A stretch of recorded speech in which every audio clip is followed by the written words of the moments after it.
Yeah, I know it looks like something's missing. It's my glasses. I'm actually nearsighted, so I don't need my glasses to read. That's what I'm going to be doing today. I'm going to be reading a short story from a book that's about 120 years old, and then giving my reactions and thoughts about it. The story I'm going to be reading is actually even older than that. The lady that wrote it died in 1888. That's only 3 years after the end of the Civil War. And it doesn't say at which point she actually wrote this story or where she got it from. So you can be sure this is a very ancient story. So these old stories, I feel like, are full of old world wisdom that we could. It would do us some good to go back and read them. So this story is called "Why the Sea is Salt." There were, in very ancient times, two brothers, one of whom was rich and the other poor. Christmas was approaching, but the poor man had nothing in the house for Christmas dinner. So he went to his brother and asked him for a trifling gift. The rich man was ill natured, and when he heard his brother's request, he looked very surly. But as Christmas is a time when even the worst people give gifts, he took a fine ham down from the chimney where it was hanging to smoke, threw it at his brother, and bade him begone, and never to let him see his face again. Next page. There's no illustrations for this story. Some of the stories in this book do have illustrations, but not this one. The poor man thanked his brother for the ham, put it under his arm, and went his way. Okay, so this really sets the stage. Older brother that's rich and kind of surly and mean, and the younger brother. And so when this older brother throws his ham at him, even though he threw it at him instead of giving it to him and just was very rude, get out of here, don't let me ever see your face again. His reaction is to pick up the ham and put it under his arm and say thank you. So you've got some sense of this. The poor brother's nature is being very godly. He is rewarding a good for evil, and instead of firing back, hey, you're my brother, you should be nice to me. He just says thank you. I appreciate the ham, even though you were mean, and puts it under his arm and leaves. How did these two end up being brothers? How did one end up so poor and the other one so rich? This is a curiosity that happens. It just happens in families. He had to pass through a great forest on his way home. When he had reached a thick part of it, he saw an old man with a long white beard hewing timber. "Good evening," said he to him. "Good evening," returned the old man, raising himself up from his work and looking at him.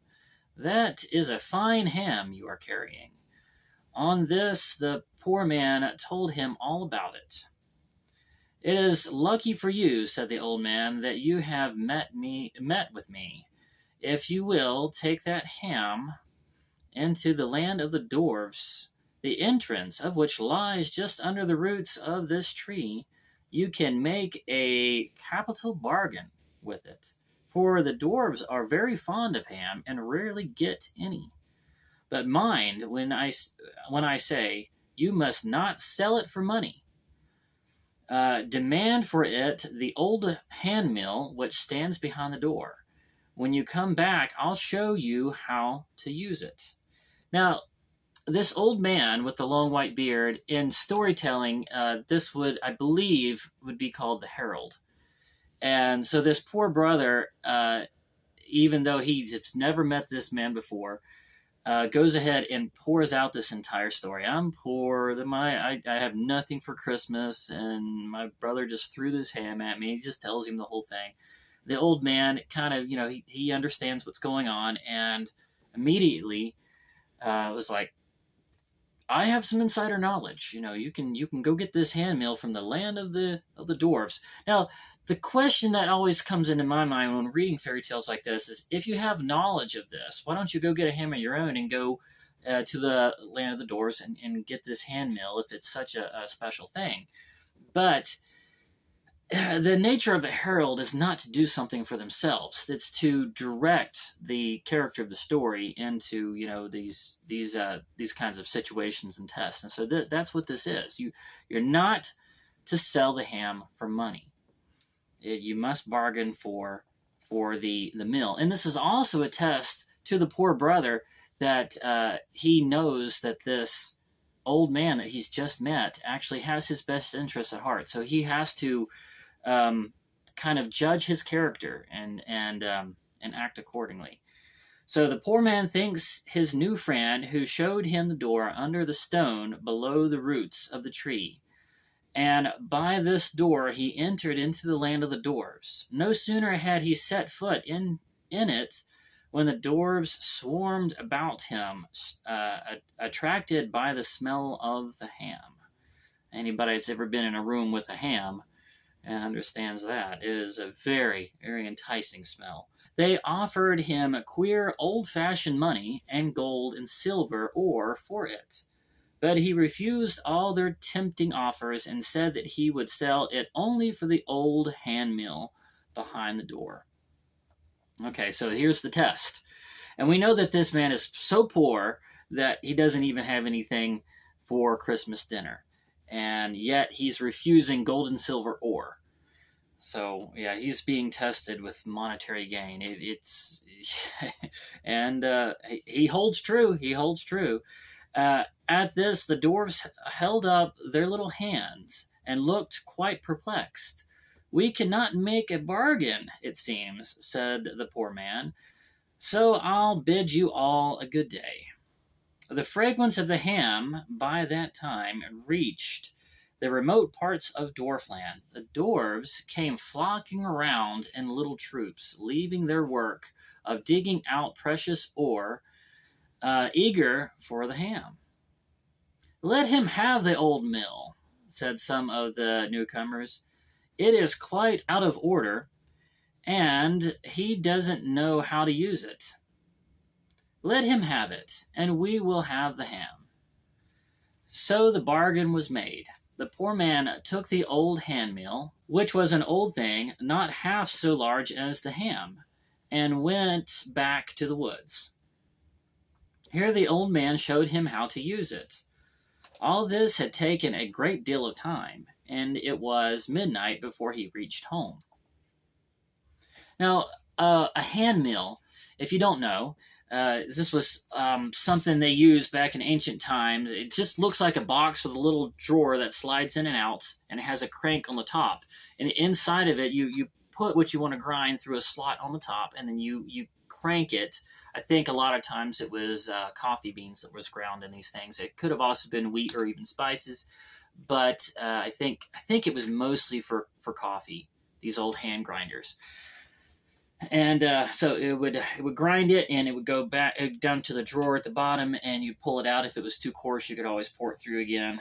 We have electric grinders even now for very similar things. Okay. "Where in the world have you been?" said his wife. "Here I have been waiting and waiting, and have no wood to make fire, nor anything to put into the porridge pot for our Christmas supper."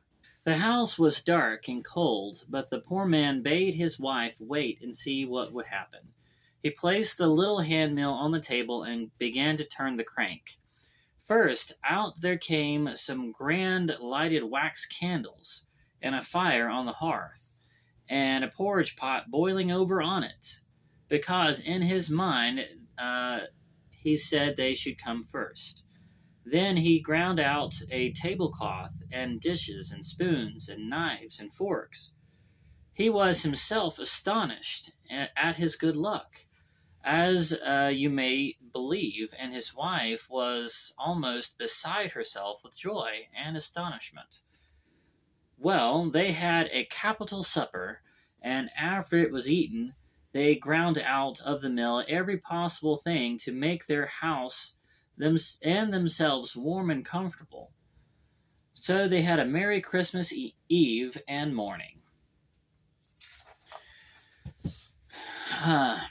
When the people went by the house to church the next day, they could hardly believe their eyes.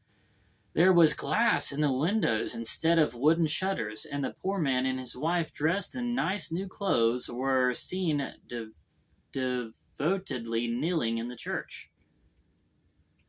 Okay, so this is something to be said for, right here. Uh, One of the first things that this poor family wished for was metal silverware, plates, a table, and glass in their windows. That was considered kind of a wealthy luxury back then, and nowadays that's just like that's the bare minimum. Everybody's got at least metal dishes. But yeah, back then that was kind of it was kind of considered a luxury. You know, we even the poor people of nowadays live better than the rich people of the medieval times, and sometimes we forget to count our blessings. All right, going on. There is something very strange in this, said everyone. Something very strange indeed. Uh, said the rich man, with when 3 days after he received an invitation from his once poor brother to a grand feast. What a feast it was! The table was covered with a cloth of white, as white as snow, and the dishes were all of silver and gold. The rich man could not, in his great house and with all his wealth, set out such a table. "Where did you get all these things?" exclaimed he. His brother told him all about the bargain he had made with the dwarfs, and putting the meal on the table, ground out boots and shoes, coats and cloaks, stockings, uh, gowns, and blankets, and bade his wife give them to the poor people that had gathered about the house to get a sight of the grand feast the poor brother had made for the rich one. Okay, just like he kind of poured out his entire story to that total stranger, the old man with the white beard, he's just so forthcoming with everything. He tells his brother, "Yeah, I got a magic mill, and it makes anything that I can imagine. It's a replicator." Why I said the thing that comes to my mind. It's a replicator. It doesn't even need matter. Okay, it's a magical make anything that you can imagine device. Um, this is, I think, kind of a little bit of nature of a poor person, and part of the reason why they stay poor is showing their hand too quickly, like this. There are passages, even in the Bible, I think King Hezekiah really learned this one the hard way, of just showing your hand and showing off your wealth um, too reticently. Anyway, okay, so he did this, but at the same time, you can see he's got a very good heart, and that he's using the grinder not just for himself, but to give to things to the poor people, around his house that have come to just see what this feast. Oh, look at this feast! The rich man was very envious of his brother's good fortune and wanted to borrow the mill, intending, for he was not an honest man, never to return it again. His brother would not lend it, for the old man with the white beard had told him never to sell or lend it to anyone. So he's still holding fast to the instructions given by the herald, and that's showing at least some good integrity on that side of it. Some years went on, and at last the possessor of the mill built himself a grand castle on a rock by the sea, facing the west. Its windows, reflecting the golden sunset, could be seen far out from the shore. It became a noted landmark for sailors. Strangers from foreign parts often came to see this castle and the wonderful mill of which the most extraordinary tales were told. Okay, so it looks like even strangers from foreign lands that were coming, like just being told stories about this mill, he would still show it to them. You heard about my mill? You want to see it? He's just showing it to everybody. But at the same time, he is retaining possession of it, and he's used it to build a giant castle. So, I mean, he's not sitting there idle. At length, a great foreign merchant came, and when he had seen the mill, inquired whether it would grind salt. Being told that it would, he wanted to buy it, for he traded in salt, and thought that if he owned it, he could supply all his customers without taking long and dangerous voyages. That's kind of a limited way of thinking, you know? I deal in salt, so I can just make all the salt I want and sell it like crazy. Well, you know what? You're going to sell it for gold and then use that gold to buy possessions. Why don't you just grind out the possessions, or rather just grind out the gold? It's stupid. This merchant's not very smart. The man would not sell it, of course. He was so rich now that he did not want to use it for himself. But every Christmas he ground out food and clothes and coal for the poor and nice presents for the little children. So he rejected all the offers of the rich merchant. The merchant, however, determined to have it. He bribed one of the man's servants to let him go into the castle at night, and he stole the mill and sailed away with it in triumph. All right, my kitty cat here wants to join the... Go on. Get off the table. Put him down. All right. So it's saying that he no longer needs the mill for himself. So apparently he's set up something that has residuals. Maybe he owns a bunch of farms, stocks, maybe something. So he doesn't need it for himself anymore. But he does still want it for being able to give nice things to poor people. So this is still a man with a very good heart, but still foolish enough to just show this to anyone. And that foolishness resulted in having it stolen. So he showed it to this foreign merchant that just wanted it. And so he sails away with it in triumph. He had scarcely got out to sea before he determined to set the mill to work. "Now, mill, grind salt," he said. "Grind salt with all your might. Salt, salt, and nothing but salt." The mill began to grind, and the sailors to fill sacks. So apparently you don't just need to grind the handle. It also takes voice cues and grinds on its own. It's a very magical MacGuffin. Or maybe it's just responding to the avarice desires, like the very strong desire of this person that he wants as much salt as possible. Grind with all your might. The mill began to grind, and the sailors to fill sacks. But these were soon full, and in spite of all that could be done, it began to fill the ship. Ooh, dear.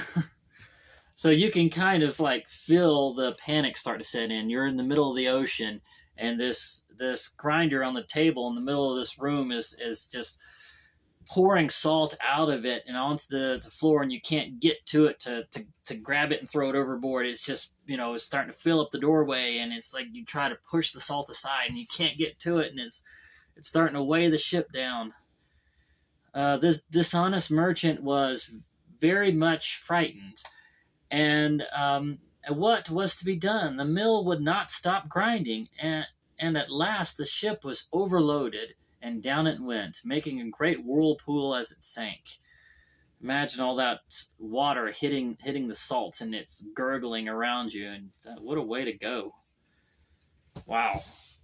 The ship soon went to pieces, and the mill stands on the bottom of the sea and keeps grinding salt, nothing but salt. This is the reason, say the peasants of Denmark and Norway, why the sea is salt. That's it. That's the end of the story. The poor man at the beginning obtained the grinder through a test, through honest means. See, the herald gave him a test of temptation, saying that he was a poor man. He had to refuse the gold and silver ore in order to obtain the grinder. And so he saw that he was able to do that, and so he was worthy of owning the grinder. So he obtained it through honest means. And as a result, even though he was foolish enough to show the grinder to everybody that wanted to see it, it still did result in him having a very nice and comfortable life, and also all the people that he was generous to. So But the dishonest merchant at the end obtained the grinder through dishonest means, through theft, and pretty quickly resulted in his own death. But not just a death, but a death buried in the thing that he had been greedily seeking and trying to get his entire life, which was salt. He was a salt merchant, so he ended up dying, buried in mountains of salt, and then drowned. And so there's a karmic lesson in there as well about honesty and obtaining things through honest means, and also about greed. So a lot of lessons. I mean, it's a cute story to be able to tell to your little kids when they're at the beach and the wave hits them in the face and they're spitting it going, man, that tastes really salty. And you got this cute story to tell them about a magic grinder sitting on the bottom of the ocean still pumping out salt, and that's why it's salty. But at the same time, there's lessons in there about greed and karma and generosity and also not showing off your wealth or how you obtain your wealth to anybody that asks. So these old stories are great, and they're full of wonderful lessons, and they're important. I think they're important to get into children's minds when they teach good lessons. It's good to get these kinds of things into children's minds.